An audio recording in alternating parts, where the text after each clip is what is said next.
आज मेरे 5-6 सवाल हैं केजरीवाल जी से, इससे पहले कि वो अपने आप को ईमानदारी का सर्टिफिकेट देना शुरू करें और ईमानदारी पर ढकोसला करें, लेकिन प्रश्नों के जो उत्तर हैं वो ना दें, ऐसे तो काम नहीं चलेगा। क्योंकि लोकतंत्र में प्रश्न पूछे जाते हैं और उनका जवाब देना अनिवार्य है। और मुझे लगता है कि जिन लोगों को डेमोक्रेसी में, लोकतंत्र में भरोसा है, वो ये भी जानते हैं कि उनका जो विश्वास है वो मतदान पर होता है, ना कि मद्यपान पर। यहाँ पर ये मद्यपान पर भरोसा रखने वाले लोग दिखते हैं, जो जिस तरीके की इनकी एक्साइज पॉलिसी रही। मेरा पहला प्रश्न है 25 अक्टूबर 2021 को, और ये कागज़ आप सबके समक्ष में दिखाना चाहती हूँ। ये कागज़ है 25 दिसंबर 2021 को एक्साइज डिपार्टमेंट ने नोटिस दिया इन सारी कंपनियों को जिनको मद्यपान से जुड़े हुए लिकर लाइसेंसेस दिए गए। इस पर क्या एक्शन हुआ, क्या कोई काम हुआ, नहीं हुआ, कार्रवाई हुई, नहीं हुई, और इसका क्या इन्वेस्टिगेशन, क्या स्थिति है, ये बताएं। और तारीख नोट कर लीजिए 25 अक्टूबर 2021 को। उसके बाद 14 जुलाई 2022, यानी सिर्फ एक हफ्ता पहले की बात है, जिसमें कैबिनेट नोट के बिना अप्रूवल के हफड़ तफड़ में, क्योंकि उसमें 48 घंटे का भी समय रहता है, जिसमें नोटिस जारी होने चाहिए 48 घंटे पहले एलजी के पास जाना चाहिए, बिना किसी काम के, बिना किसी प्रोसेस को फॉलो किए, बिना किसी नियम और कानून को फॉलो किए हुए 144.26 करोड़, मैं एक बार आंकड़ा दोबारा से चेक करके आपको बता देती हूँ, 144.36, 26 नहीं 36 करोड़, 144.36 करोड़ का जो वेवर है, क्या वो मनीष सिसोदिया जी के नेतृत्व में उन कंपनियों को दिया गया बिना नियम, बिना कानून का पालन किए? फिर क्योंकि लिकर कार्टेल दिल्ली में चल रहा है, एक पूरा का पूरा एक गैंग है जो ये माफिया चला रहा है, और इसके दौरान 144.36 करोड़ का उनको जो है एग्जेम्पशन दी गई है लाइसेंस फी पर, जिसमें कि कोई अप्रूवल, कोई कैबिनेट नोट, कोई ऑथराइज्ड एजेंसी, किसी को इसमें जोड़ा नहीं गया, उससे किसी से बात भी नहीं की गई। और जब दिल्ली के अंदर डेल्टा वेव चल रही थी, उस दौरान ये हरकत हुई कि डेल्टा वेव के दौरान भारतवासी काम के अभाव में होटल, अस्पताल, बाकी चीज़ें बंद पड़ी थी। अस्पतालों का क्या हाल था आप सब जानते हैं। उन सब के अभाव में दिल्ली छोड़ कर जा रहे थे और उनके पास कोई रोटी रोजगार नहीं था। उस समय ये काम कर रहे थे कि डायरेक्ट ऑर्डर्स दे रहे थे कि 144.36 करोड़ जो है वो माफ़ कर दो। मेरा तीसरा सवाल कि L1 का जब टेंडर लगता है किसी भी कंपनी का, तो उस L1 के टेंडरिंग से पहले आपको कुछ जो है अर्नेस्ट मनी डिपॉजिट देना पड़ता है। वो अर्नेस्ट मनी डिपॉजिट जो है 30 करोड़ का दिया गया एक कंपनी द्वारा, और उस 30 करोड़ के अर्नेस्ट मनी डिपॉजिट को अगर L1 की प्रोसेसेस को फॉलो नहीं किया, अगर no objection certificate airport authority का चाहिए था, कुछ और चाहिए था, आप वो काम नहीं करके आप अपना सरेंडर कर देते हैं, तो जो आपका अर्नेस्ट मनी डिपॉजिट है वो फोरफीट हो जाता है, वो सरकारी खाते में, खजाने में चला जाता है।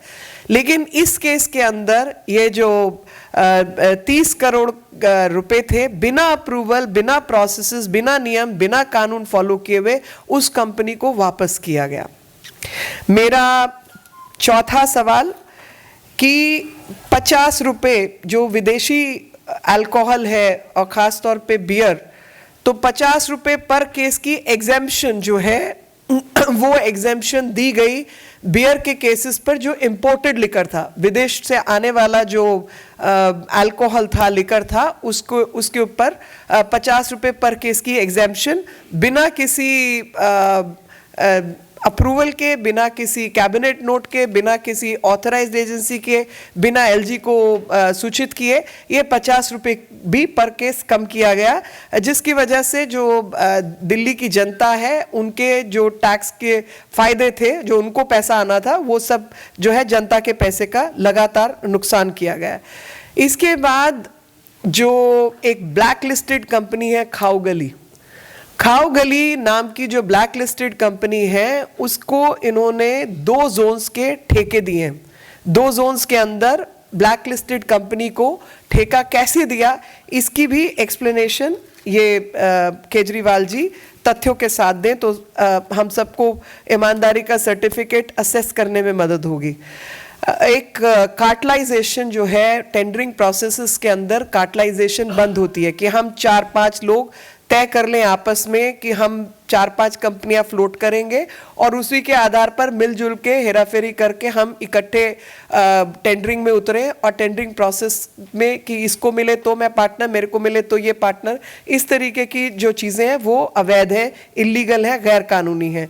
लेकिन आपको हैरानी होगी कि इस सारी जो लिकर पॉलिसी है जिसके अंदर सब धांधलेबाजी हुई है उसके अंदर कार्टलाइजेशन की प्रोसेस जारी थी।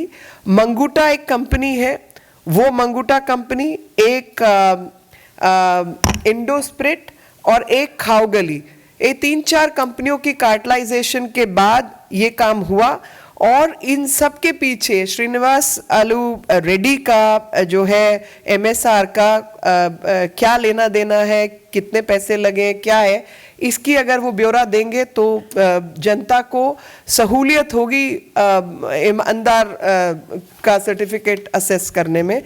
तो आज जो है हम यही बताने आए हैं कि इन सब इलीगल गैर कानूनी चीज़ों को लेकर जिस तरीके की धोखाधड़ी दिल्ली की जनता के साथ हुई है और जो बहुत बड़ा जो है स्कैम ही कहेंगे, उसका ब्यौरा जो है तथ्यों के आधार पर अगर केजरीवाल जी देते हैं तो हमें जो है सहूलियत हो जाएगी और इनको ऐसी आफत क्या आई कि इनको अर्जेंट नोट सर्कुलेट करना पड़ा बिना 48 घंटे का नोटिस दिए, क्योंकि कोई भी पॉलिसी नोट है उसमें कोई मरने जीने वाला नहीं, कोई आग नहीं लगी, कोई आपदा नहीं आई, कुछ नहीं हुआ, तो 48 घंटे के नोटिस के बिना बिना एजेंडा सर्कुलेट किए हफड़ तफड़ में इनको ये कागज़ क्यों साइन करने पड़े और ये ज़रा हम सबको बता दें। तो बेसिक जो हमारी बात है वो यही है कि जो अल्कोहल के ऊपर, लिकर के ऊपर टैक्सेस लगते हैं वो टैक्सेस जनता के काम आने वाला पैसा है, लेकिन इन्होंने लगातार लिकर कंपनियों को, माफिया को फ़ायदा पहुंचाने के लिए नियम कानून का उल्लंघन करते हुए कुछ निर्णय लिए हैं और सीधे सीधे तौर पर वो लाइसेंसेस, वो निर्णय जो हैं उससे जो है जनता का नुकसान हुआ है, जिसमें वेवर ऑफ फीस इत्यादि इन्होंने दिया है। अब इसी बात को मैं जो अंग्रेज़ी चैनल्स हैं उनके लिए कहना चाहती हूँ कि in a non conforming manner and even wards, मैं डिटेल में नहीं जा रही, ये सवाल मैंने पूछ लिए हैं, एक वार्ड के अंदर 2 ठेके खोलने का, फिर 2 से अधिक खोलने का, उसकी भी कोई परमिशन नहीं थी, वो भी इन्होंने काम किया है। जो पीनल एक्शन जिन लोगों के खिलाफ होना चाहिए था वो पीनल एक्शन नहीं लिया गया क्योंकि उनके जो पेट लाइसेंसेस है वो कैंसिल होने चाहिए, वो नहीं हुए। जो स्कूल आदि हैं उनके आसपास ठेके खोलने का, मार्केट प्लेसेस जहाँ पे महिलाएं, और जैसे साउथ एक्स मार्केट है कोटला में ऑलरेडी एक ठेका चलता था, एक और इन्होंने खोला, जनता की हाहाकार मची, महिलाओं के ग्रुप, सिविल सोसाइटी और सबने इसका जो है विरोध किया।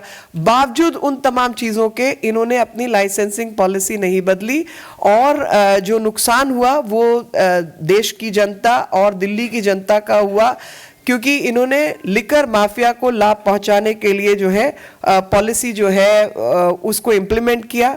और I can only say that all this exercise was undertaken with ulterior motives which do not meet the eye, and what kind of losses have happened to public exchequer can only be, it's only for everybody to guess that what kind of monetary transactions have taken place is what we all wish to understand. And this so-called the sticker of Imandar Sarkar will be given to you later when you decide to answer us on facts. The very first fact is on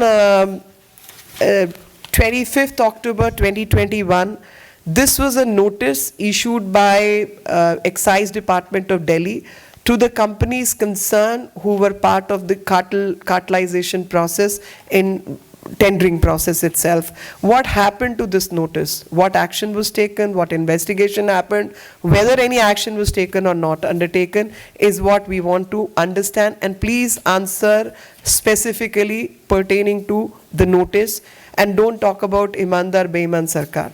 The second question is on 14 July 2022, 1 week ago, without a cabinet note, without an approval, 144.26 crore was waived off from the liquor cartel.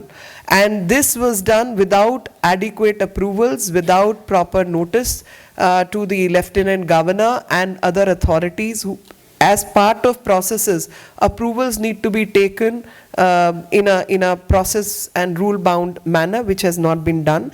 And then when you issue tenders and someone qualifies under L1, that's the first tender, in those circumstances, there is something called earnest money deposit, EMD, and in case that L1 processee does not process further, does not take appropriate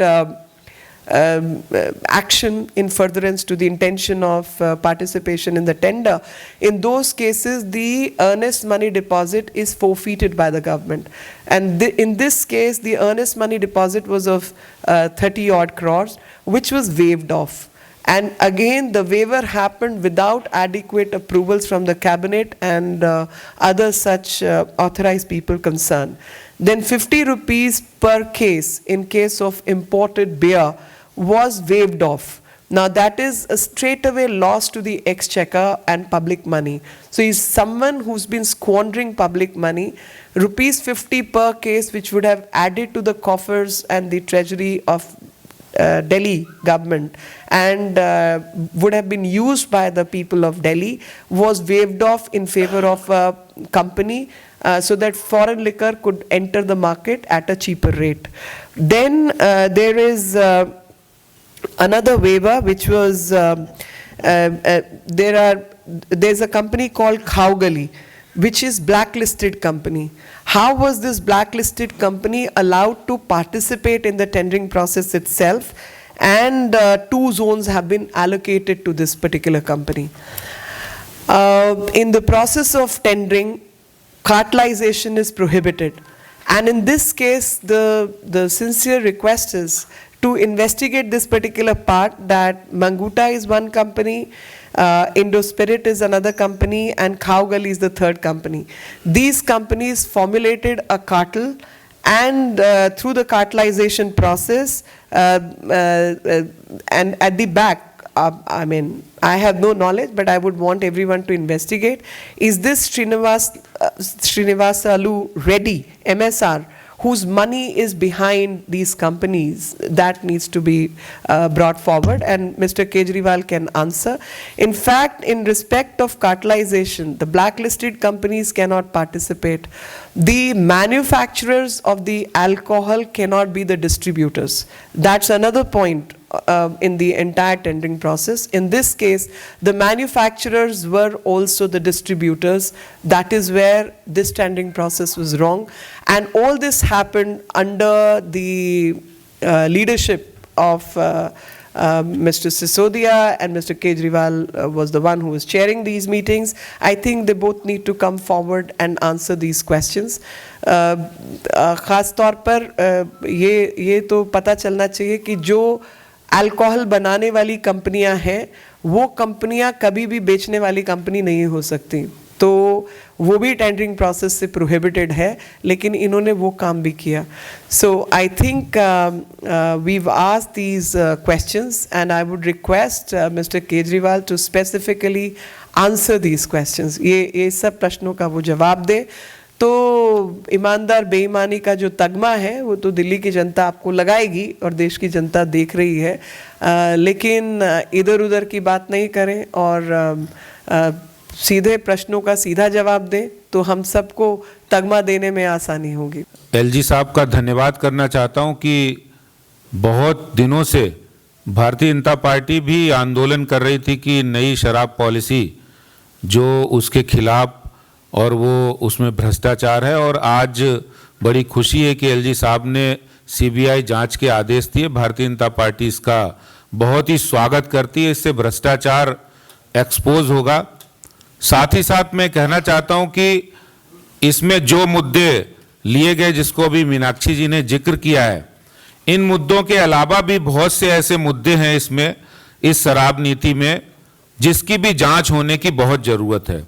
मैं आपको ध्यान कराना चाहता हूं कि जिस समय नई शराब नीति अनाउंस हुई, उस समय 2.5% जो कमीशन है वो 2.5% कमीशन शराब की जो ठेकेदार उनको दिया जाता था, जिसको बढ़ाकर 12.5% किया गया। सीधे 10% का फायदा शराब माफिया को देने का काम केजरीवाल सरकार ने किया है। दूसरा एक सवाल है कि क्वालिटी कंट्रोल, जो शराब बिकेगी उसकी क्वालिटी कंट्रोल के लिए गवर्नमेंट एजेंसी की लैब होती थी, लेकिन इस नई शराब नीति में छूट दी गई कि जो नई शराब की मैन्युफैक्चरर हैं वो अपनी खुद लैब बनाए और खुद ही चेक करे और खुद ही सर्टिफिकेट दे। तो एक बहुत बड़ा एक सवाल है, क्योंकि शराब माफिया जिस तरह से शराब बेचेंगे और सस्ती बेचेंगे, स्कीम लगाकर बेचेंगे, 1+1 बेचेंगे, तो क्वालिटी की कोई गारंटी नहीं होगी, क्योंकि उनकी खुद की लैब होगी, वो खुद ही सर्टिफिकेट देंगे। इस बात की भी जांच होनी चाहिए। दूसरा, जिस तरह से शराब माफिया को फायदा पहुंचाने के लिए भारत के इतिहास में हर राज्य में धार्मिक और पवित्रता के आधार पर 21 ड्राई डे दिल्ली के अंदर अभी तक आजादी के बाद थे, जिसको शराब माफिया के दबाव में, उनके कारण से उनको फायदा पहुंचाने के लिए उन 21 ड्राई डे को कम करके 3 कर दिया गया। मैं आज केजरीवाल जी से पूछना चाहता हूं, क्या गुरु नानक जयंती, रामनवमी, कृष्ण जन्माष्टमी, होली, दीपावली, मुहर्रम, ईद, इन सब त्योहारों पर भी शराब बिक्री होगी? और आप सब लोगों को पता है किस तरह से त्योहार के दिन में जब लोग फ्री होते हैं तो जो शराब लगभग 20,000 करोड़ की शराब दिल्ली में पर एनम बिकती है, वो जाकर उन दिनों में सबसे ज्यादा बिकेगी। और ये सब किया गया है शराब माफिया को अधिक से अधिक फायदा पहुंचाने के लिए। ये वही केजरीवाल जी हैं जो ये कहते थे स्वराज आंदोलन में, जब इनकी सरकार नहीं बनी थी, तो इन्होंने एक पुस्तक लिखी थी जिसके संपादक के रूप में उन्होंने, आशीर्वाद के रूप में अन्ना हजारे जी ने उसको संपादकीय लिखी थी, और उसमें केजरीवाल ने कहा था कि कोई शराब का नया ठेका खुलना नहीं चाहिए, क्योंकि नया ठेका खुलता है तो सोसाइटी में तनाव होता है, और अगर नया ठेका कोई खुले तो महिला और जो आरडब्ल्यू है वो संगठनों से बात की जाए। मैं आज केजरीवाल जी नई शराब नीति लागू की, जिसमें 250 से बढ़ाकर लगभग 1000 ठेके खोल दिए। वो अनऑथराइज कॉलोनी में खोले, वो गांव में खोले, वो गली मोहल्ले में खोले, जहां मास्टर प्लान उसकी इजाजत नहीं देता है, लेकिन शराब कंपनियों को फायदा पहुंचाने के लिए उन्होंने ये काम किया। आज पूरी तरह स्पष्ट है कि अरविंद केजरीवाल जी के 2 मंत्री, स्वास्थ्य मंत्री, चाहे पंजाब हो दिल्ली हो, दोनों मंत्री जेल में हैं, और सत्येंद्र जैन जी को तो बेल भी नहीं मिली है। और केजरीवाल जी जिस दिन सत्येंद्र जैन जेल गए थे, उस दिन भी यही कह रहे थे, वो कह रहे थे कि सत्येंद्र जैन निर्दोष हैं, वो बरी होंगे, और वो खुद ही वकील बन गए थे, खुद ही जज बन गए थे, और उनको उन्होंने क्लियरेंस दे दी थी, एनओसी दे दी थी अपनी तरफ से। और आज वही काम वो इस शराब नीति पर, इस सीबीआई जांच पर भी वो यही बात कह रहे हैं। तो ना तो वो संविधान को मानते हैं, ना कानून को मानते हैं, जो केजरीवाल कहें वही सही। आज केजरीवाल जी भ्रष्टाचार का पर्याय बन गए हैं।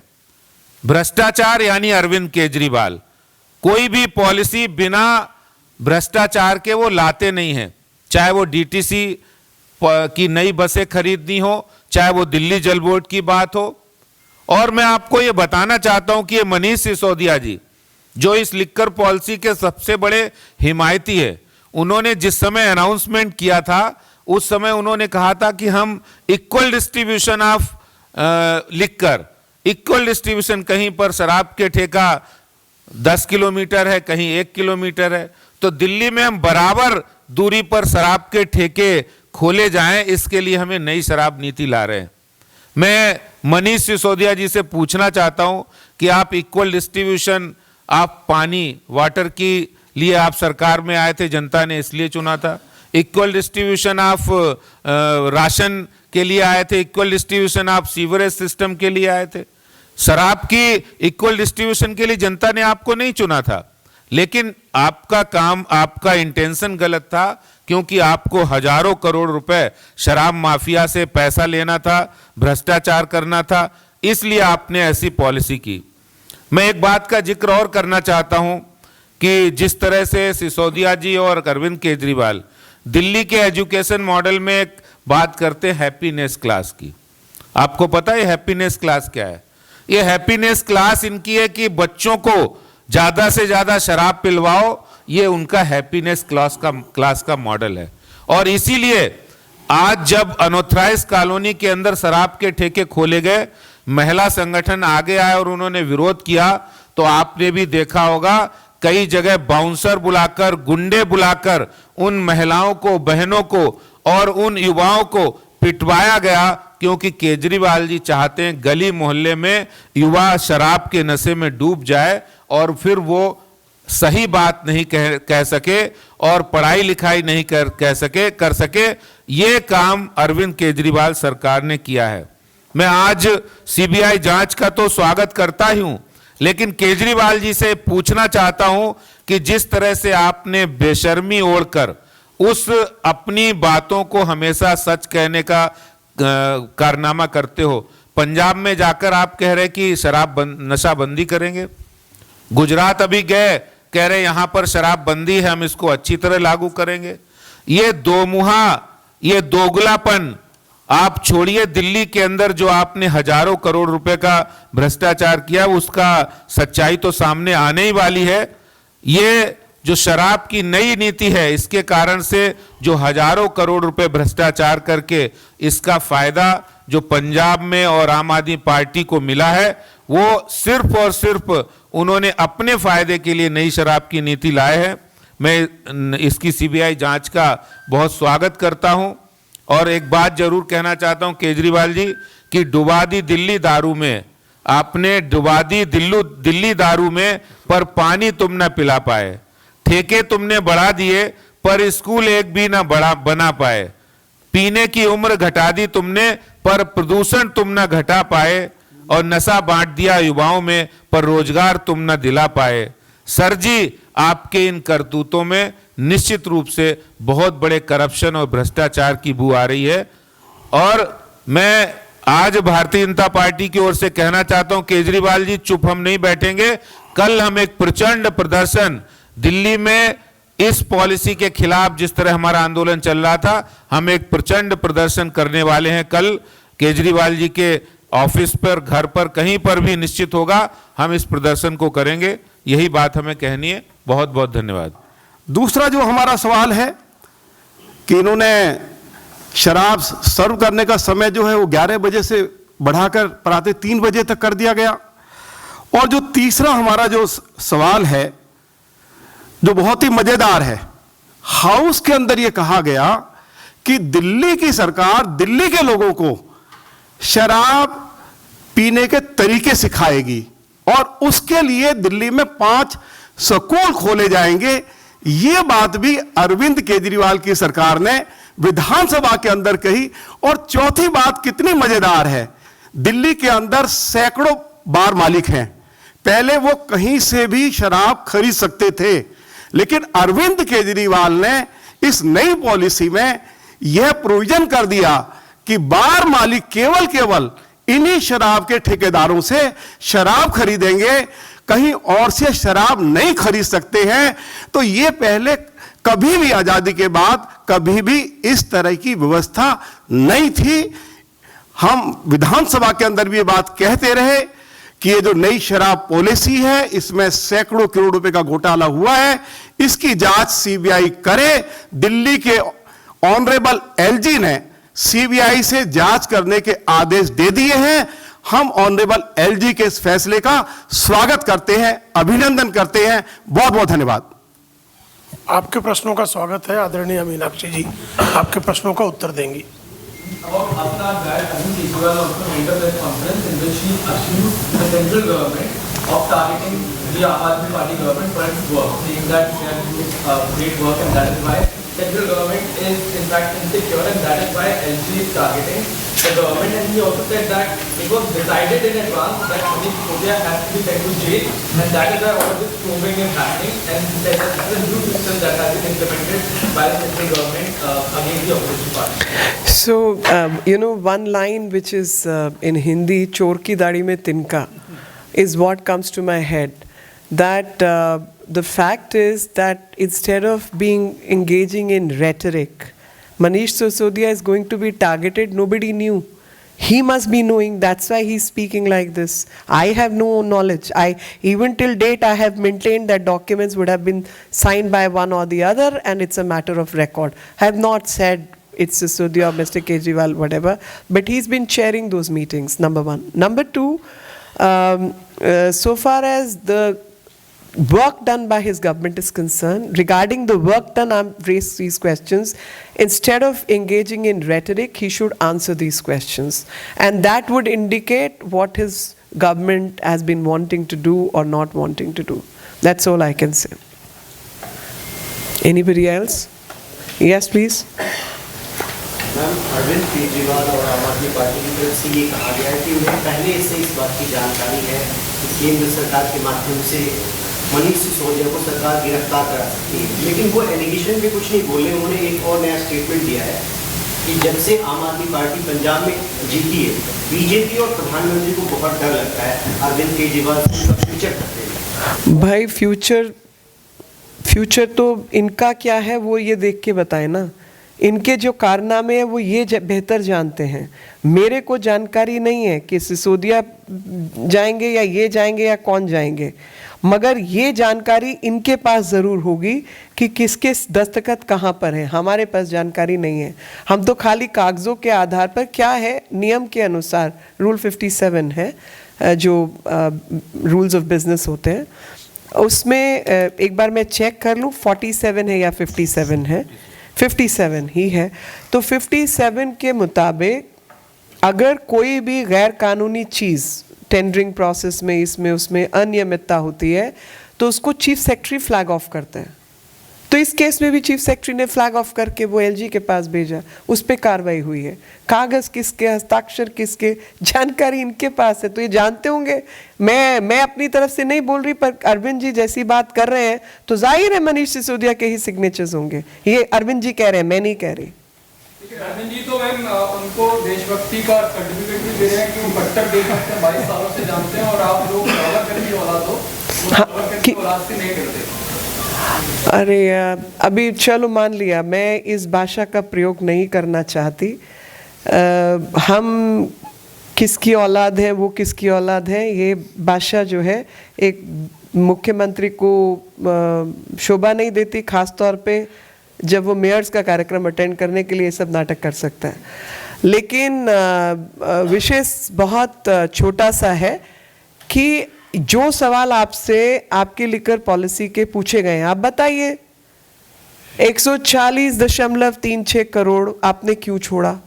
आप बताइए 50 रुपये पर केस आपने क्यों छोड़ा? आप बताइए कि जहां टैक्स जो मिलता था हिस्सा लिकर वालों को 2.5% मिलता था, आपने बढ़ाकर 12.5% क्यों किया? आप ये या 10% जो टैक्स उनका था उसको घटाने का काम क्यों किया? आपने पैसा वापस क्यों किया? अर्नेस्ट मनी को वापस क्यों किया? ये सब चीज़ों के जवाब दीजिए ना जी।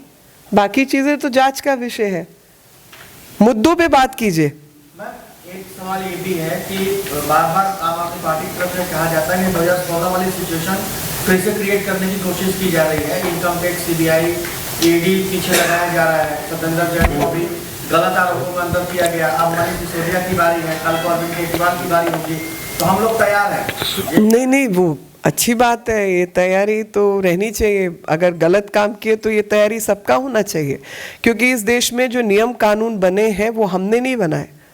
2014 से पहले के नियम कानून हैं जो कि गैर कानूनी काम करने वालों पे लागू नहीं होते थे, अभी लागू होने शुरू हो गए, वो लागू होने चाहिए।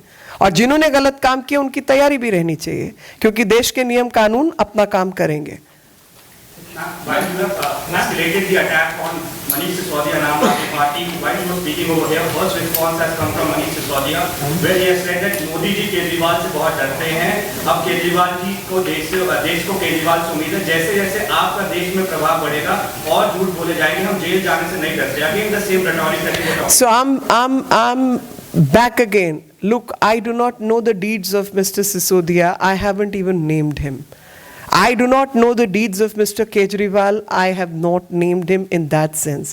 I have only named the people that he, in his leadership position, if there is a malpractice happened, who are the direct beneficiaries in those malpractices? Who are the people who have made a fool out of the public money, who have usurped the public exchequer's money? That's what they need to answer. They need to answer on these questions. Why have they chosen the policy they have chosen and legitimized the illegal gains? They have to answer that. एक और issue भी चल रहा है जो Singapore वाला मामला है, उसमें मैम क्योंकि आप विदेश राज्य मंत्री भी हैं, तो क्या प्रोसेस होता है और इनकी तरफ से क्या प्रोसेस किया गया था या फिर सिर्फ? मैं सिंगापुर से रिलेटेड ज़रा मैं एक नोट आपको पढ़ के बता देना चाहती हूँ।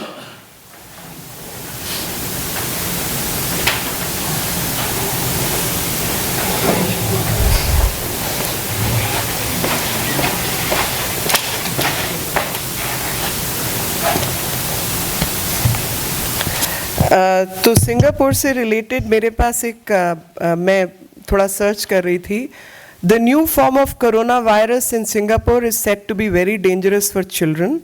It could reach Delhi in the form of a third wave.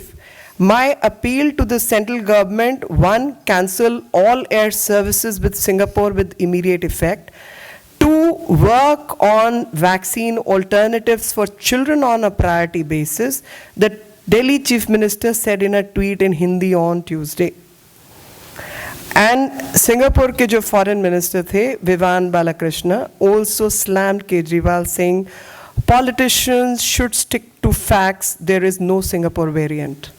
This is the history of this man. This is how he's treated Singapore in the past. This is how he tried to create rift between India and Singapore, which is a friendly nation. Do you trust this person? I have nothing more to say.